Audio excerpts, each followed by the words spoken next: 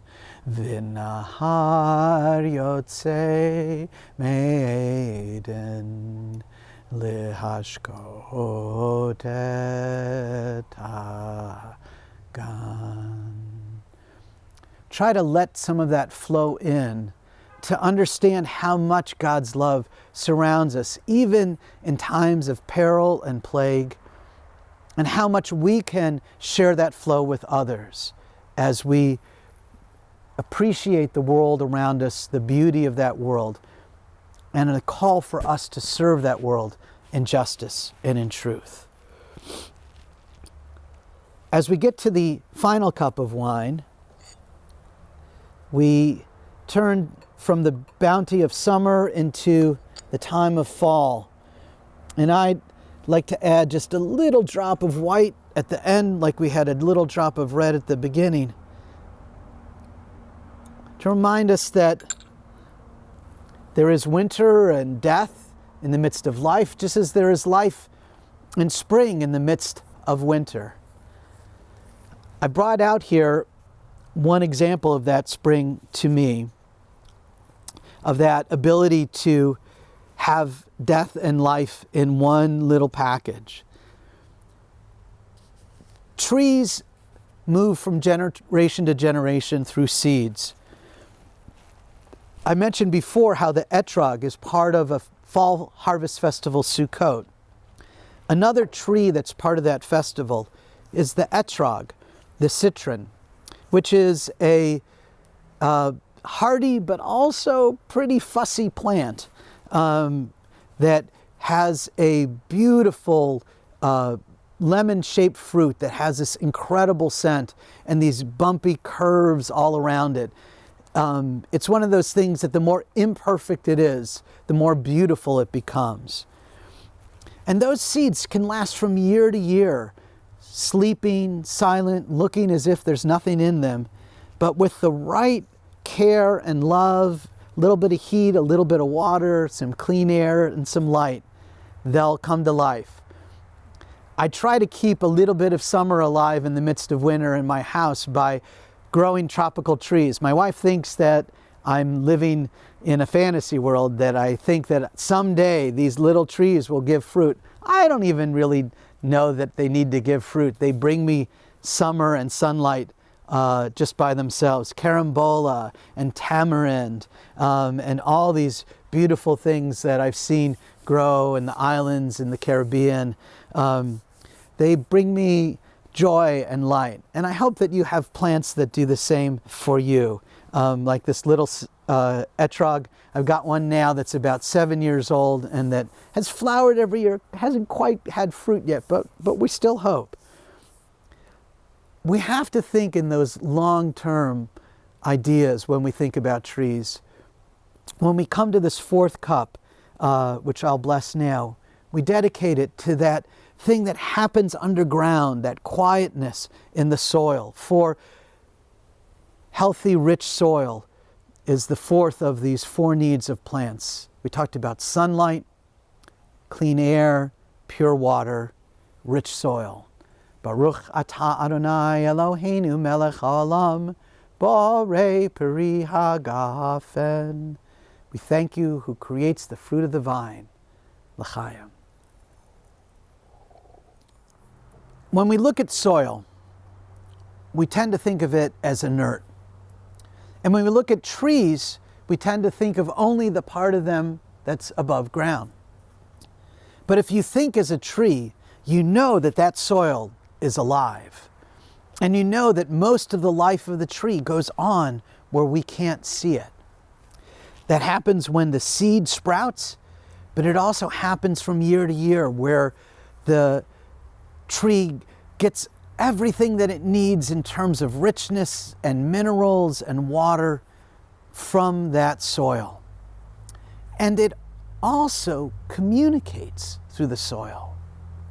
We're learning more and more that trees don't just stand alone, but that underground the roots communicate with the help of a symbiotic fungus called mycorrhizae that grows on the roots of the trees and that shunts energy from tree to tree, that the trees actually are letting each other know when there's a pest in the neighborhood or when one of the trees is sick, and they help each other out because having all the trees healthy, each tree helps the other tree withstand wind and weather and the elements. And so the whole forest staying healthy is good for all of the trees. It's a good lesson for us. You know, there's parts of our community that are very much like those roots that we don't think about, that we don't see, but if we don't nurture them, then we have disaster, then we have separation, and then we have destruction. When we connect with each other, when we think about that importance of that connection, then something comes alive in community that can't come alive with just one person. We're recognizing this more and more in the natural world. President-elect Biden's, or by the time that we see this, President Biden's nominee for Secretary of Interior, Representative Deb Haaland, is talking about an initiative called 30 by 30. That by the year 2030, we'll have dedicated 30% of lands and significant waters to conservation. Understanding that you can't protect one tree by itself, but that you have to think about a forest, a community that is alive together. And that brings me, we've talked about 4 cups of wine, 3 kinds of fruits, some scents. But there's a 5th thing that trees need, and it's something that we all need too, and that's love and connection. The great naturalist Aldo Leopold said, "What we don't know, we won't love. And what we don't love, we won't protect." And so, if we want to really have a good new year for the trees, the first thing we have to do is to get to know them, know what they need. Through that knowledge, hopefully there comes love. And from that love comes connection and a desire to protect. I want to close this part of our ritual before going on a little bit of a nature walk together with a song about that love and connection. This is written by Rabbi Menachem Creditor. He takes a line from the Psalms, Psalm 89. It says, Olam chesed yibaneh. The world is founded, is built upon chesed. Chesed is a term of loving kindness that overflows. That's based on the natural world. It's based on the idea of a spring that just keeps bubbling and bubbling and bubbling. It's not something that we deserve or earn or made for ourselves. It's something that we receive in grace and love. And he wrote this with taking that Hebrew and repeating it and then adding to it the English. I will build this world from love, and you will build this world from love. For if we build this world from love, God will build this world in love. Fingers are a little cold, but hopefully we can do this.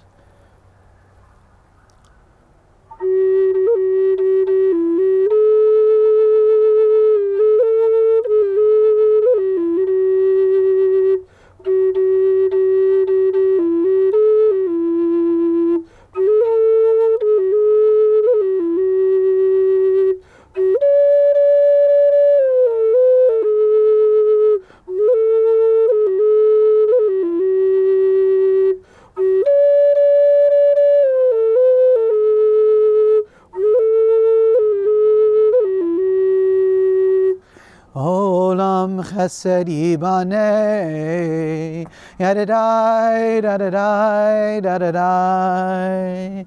Olam chesed yibaneh, yadadai, dadadai, dadadai. Olam chesed yibaneh, yadadai, dadadai, dadadai. Olam Olam chesed yibaneh. Yadadai, dadadai, dadadai. I will build this world from love. Yadadai, dadadai, dadadai. And you will build this world from love. Yadadai, dadadai, dadadai.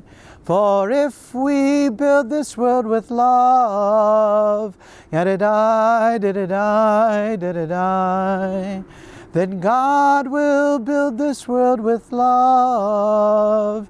Yadadai, dadadai, dadadai.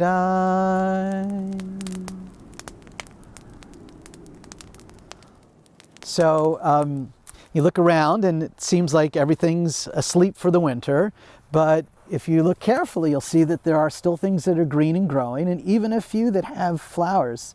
This is called a hellebore or a Lenten rose. They come in different shades of white and pink, and they'll flower all through the winter and just keep growing. And then when it comes to be spring, they'll put out some new growth, and these leaves will go to sleep. But even through the midst of the winter, it'll flower all winter long.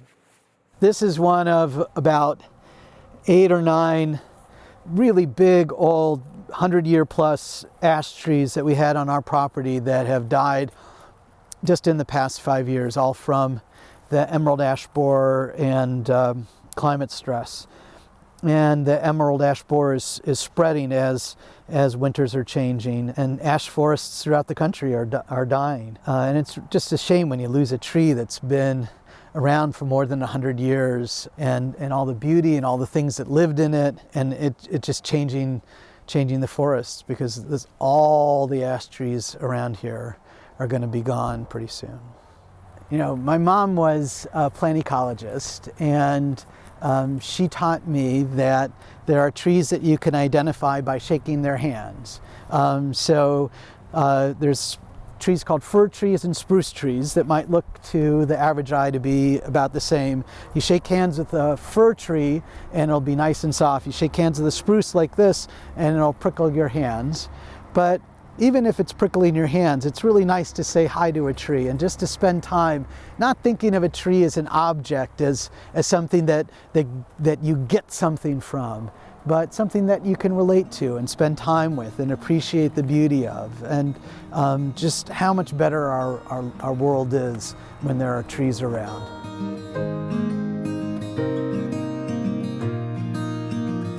Thank you for joining with me for this Tu B'Shvat Seder, and with Corazon Latino, Tu B'Shvat Sameach, a happy Tu B'Shvat to you, and may you appreciate trees, and may you bring them blessings and they bring you blessings.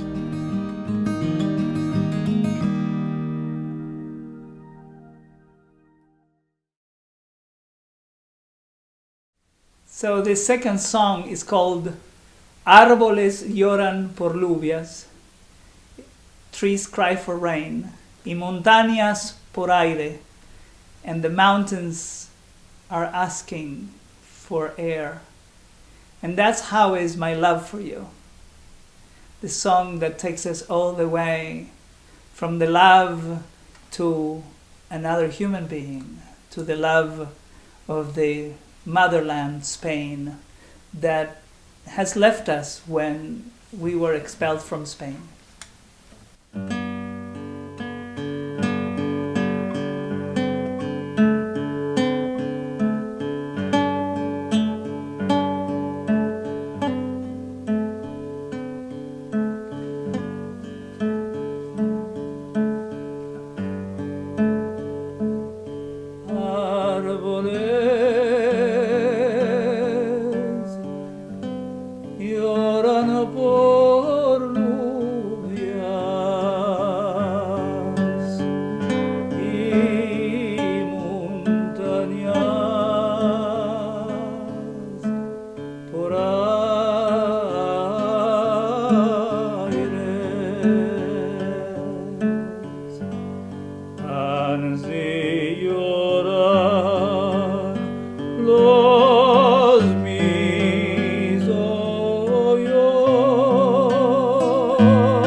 querida amante, ansí llorar los mis hoyos por ti, querida dama. Torno y digo que va a ser de mí en tierras ajenas. Yo me voy a morir.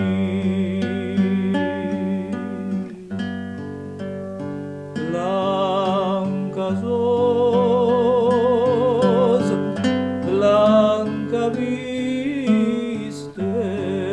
vistes, blanca es tu hermosura. Blancas voy caen de ti, de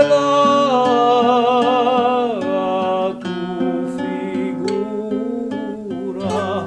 Blancas caen de ti,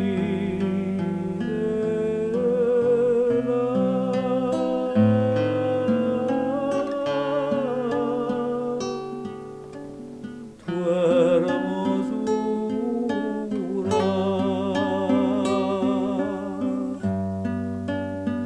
Ven, verás, ven, verás, ven, verás, y ven, veremos amor que tenemos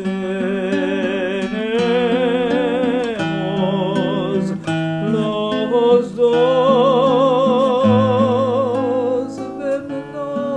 Vennos ayuntaremos amor que tenemos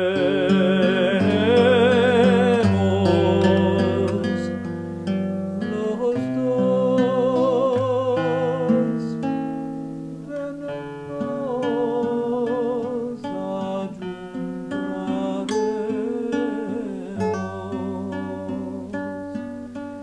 Torno y digo que va a ser de mí en tierras de España.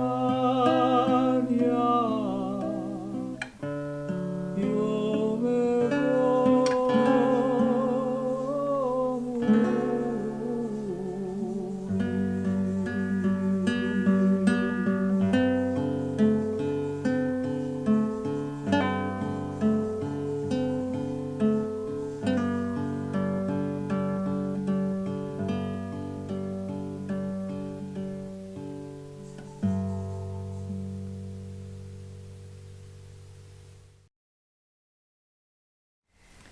And this third song comes all the way from Psalm 92, the last of those words that say in Hebrew, Tzadik katamar ifrach.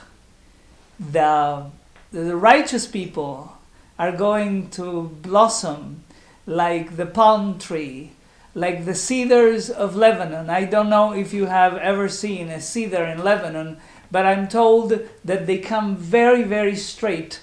And that's the metaphor for righteous people, that are very, very straight and they get all the way to heaven.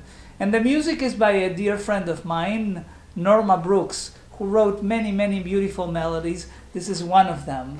Tzadik katamar ifrach. Ya la la la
The song is called Naturaleza. Naturaleza means nature in Espanol. I love to get outside in nature. This song talks about flores, flowers, cascadas, waterfalls, viento, wind, nieve, snow, all the beautiful things we discover when we get out into the natural world.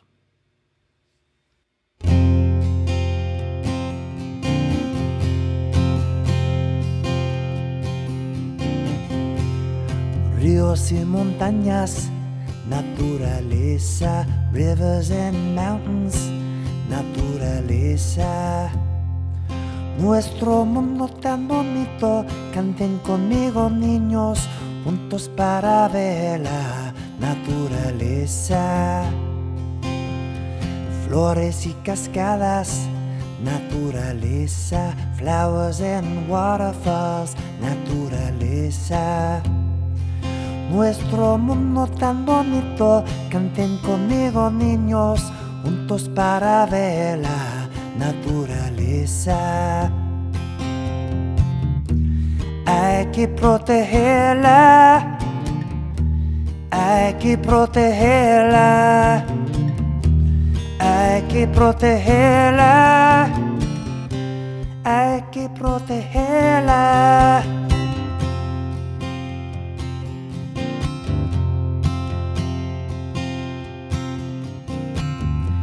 Viento y nieve, naturaleza, wind and snow, naturaleza.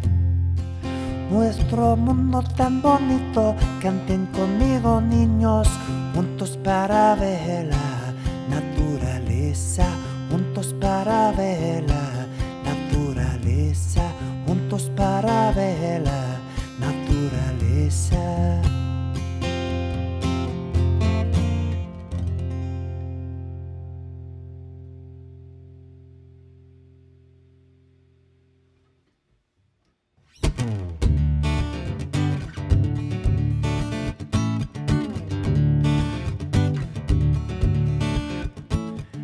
Quiero vivir en un mundo verde, quiero vivir en un mundo verde, quiero vivir mundo verde. I wanna live in a green world.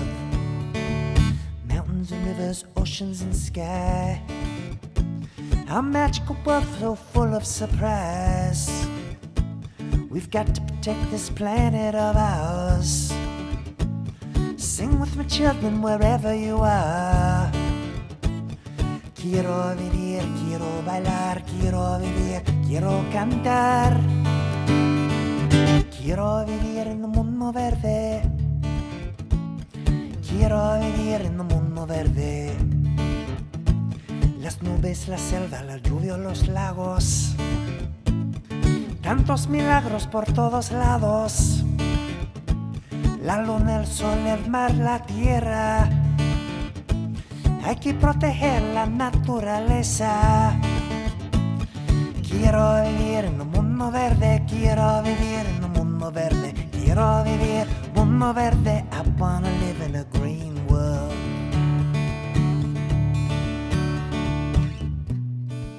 Podemos cambiar el mundo. We can change the world.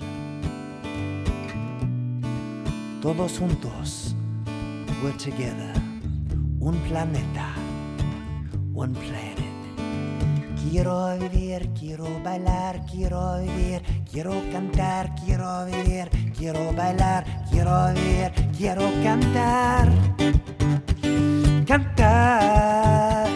¡Ja! Bailar. Saltar. 1, 2, 3. Quiero vivir en un mundo verde, quiero vivir mundo verde, quiero vivir mundo verde. I wanna live in a green world. Quiero vivir mundo verde, quiero vivir mundo verde, quiero vivir mundo verde. I wanna live in a green world. Quiero vivir mundo verde, quiero vivir mundo verde, quiero vivir mundo verde. I wanna live in a green world.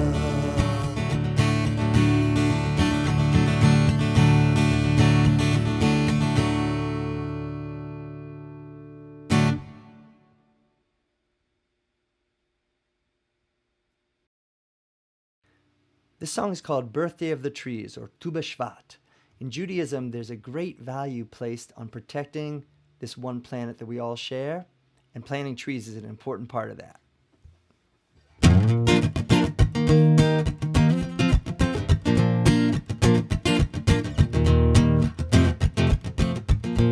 I'm breaking out the candles and baking up a cake. It's gonna be a party, you're all invited, don't be late. Today is the birthday, the birthday, the birthday, the birthday of the trees. Today is the birthday, the birthday, the birthday, the birthday of the trees. We're gonna dig some holes, we're gonna add some seeds, and then we'll spray some water. That's right, we're planting trees. Today is the birthday, the birthday, the birthday, the birthday of the trees. Today is the birthday, the birthday, the birthday, the birthday of the trees.